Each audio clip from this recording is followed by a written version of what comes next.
She called me her weird cousin. Said it casually, laughing like it was a harmless joke.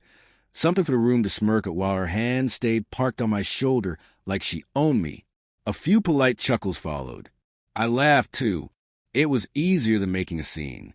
But that mood shifted the moment her boss, Douglas Keene, yes, that Douglas Keene, the man whose gnaw could shift a market, paused mid-sip.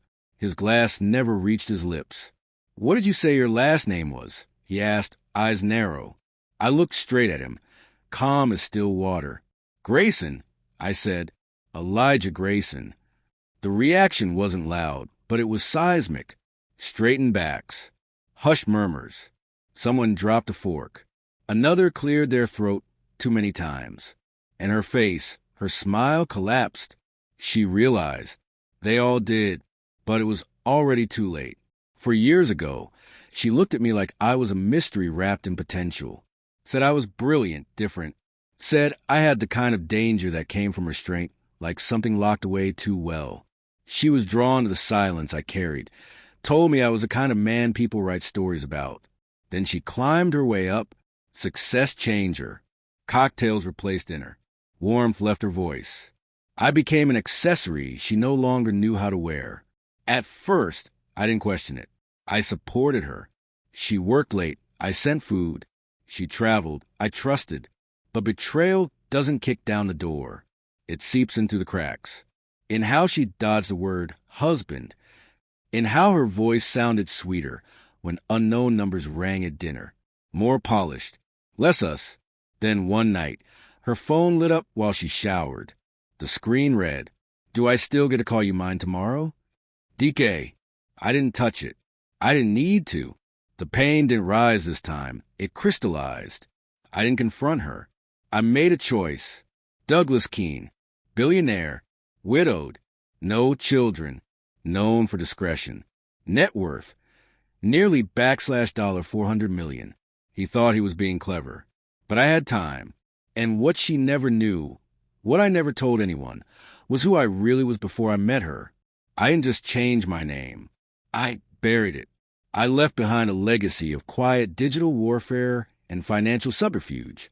I was a name whispered behind closed doors, a ghost in the data. So I got to work. Started with cloning her phone. Every message. Every hotel confirmation.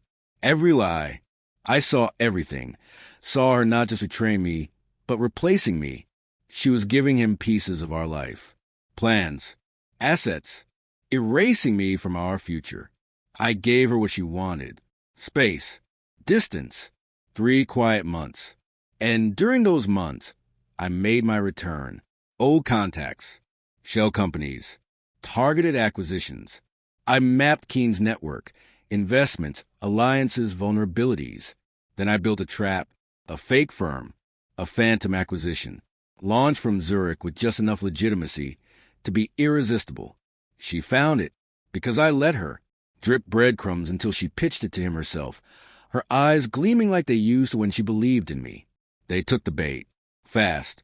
A merger valued at over $200 million. And I waited, because I didn't want just to fall. I wanted witnesses. She invited me to the company gala. Told me to tag along, not as her husband, as her cousin. One last humiliation, maybe a final act of diminishing. But when Keene asked for my name, and I said it, Elijah Grayson, everything stopped. Not because of who I was to her, but because of who I had been before her.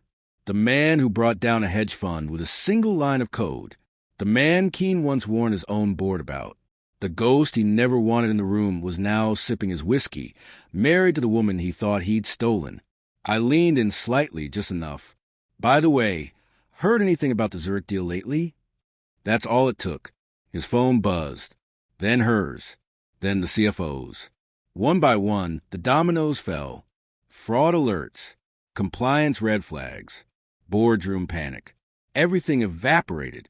And she was in the middle of it. I left before the shouting began. There was nothing left for me to see. The damage was done. Planned. Delivered. She called me that night. Twice. Then the messages came. What did you do? Elijah, please talk to me. You ruined me. But the truth was, she ruined us. I just made sure she saw the aftermath. Sometimes justice isn't fireworks. Sometimes it's just silence. Cold, steady, final. People ask if I ever miss her, if I regret any of it. I don't.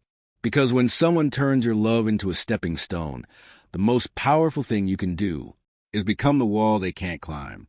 She doesn't say my name anymore, but the world remembers it.